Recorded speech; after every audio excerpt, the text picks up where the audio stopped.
Hier, les juges de la Cour pénale internationale ont rendu justice pour les enfants d'Ituri. Ils ont déclaré Thomas Lubanga Dilo coupable de crimes commis contre des enfants, les êtres les plus vulnérables de notre société. Aujourd'hui, je voudrais expliquer ce que ce verdict signifie. Certaines de ces victimes sont admissibles pour recevoir des réparations. Les juges ont déclaré que ce processus commencera à partir du 18 avril et le monde en saura alors plus sur l'impact des crimes de M. Thomas Lubanga.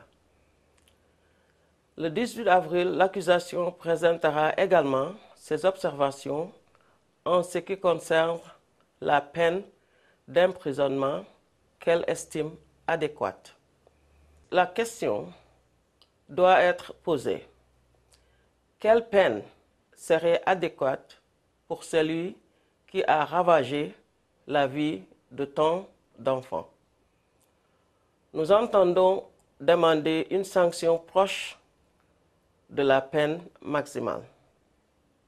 Pour les enfants d'Ituri, pour toute une génération profondément touchée par les conflits, ce jugement représente la possibilité d'un nouveau départ dans la vie.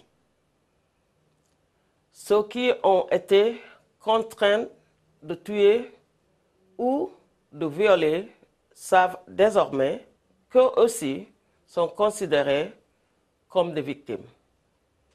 Les jeunes filles enlevées pour servir d'esclaves sexuels savent que leurs souffrances ne seront pas passées sous silence. Les nouvelles générations d'Ituri peuvent maintenant espérer se rendre à l'école sans craindre de se faire enlever en chemin.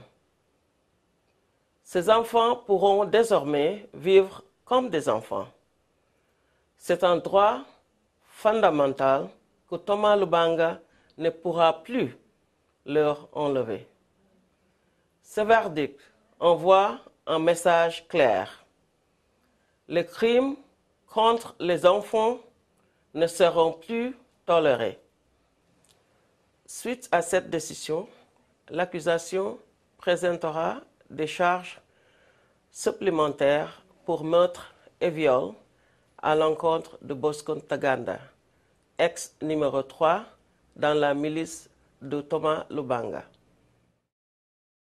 En 2006, un mandat d'arrêt de la Cour pénale internationale a été délivré à l'encontre de Bosco Ntaganda. Bosco est toujours en fuite. Il démontre jour après jour, par les crimes dont on continue à l'accuser, le coût de l'impunité.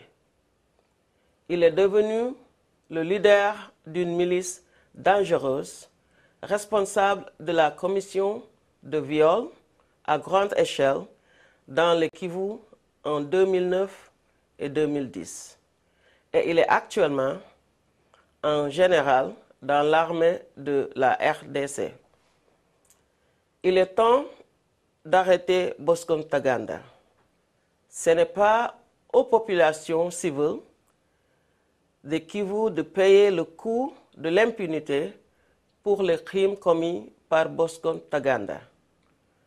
Comme la Cour vient de le démontrer dans l'affaire Thomas Lubanga, il est temps que les criminels payent pour leurs crimes.